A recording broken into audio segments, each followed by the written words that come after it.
How to transfer money from Binance Wallet to another wallet. First, we will open up our Binance app.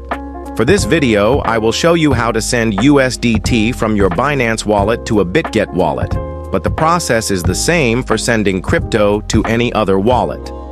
Go to the Wallet section in the app and select USDT. Then click on Withdraw and choose Send via Crypto Network.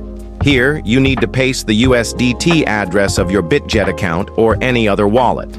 Now go to your BitGet app, select Assets, and then choose Spot. Search for USDT and click on Deposit. Choose a network, and for this video, we will select Solana. Copy your USDT wallet address, then go back to your Binance app and paste the wallet address. Choose the network option and select the Solana network. Make sure you select the same network on both wallets, or you could lose your funds.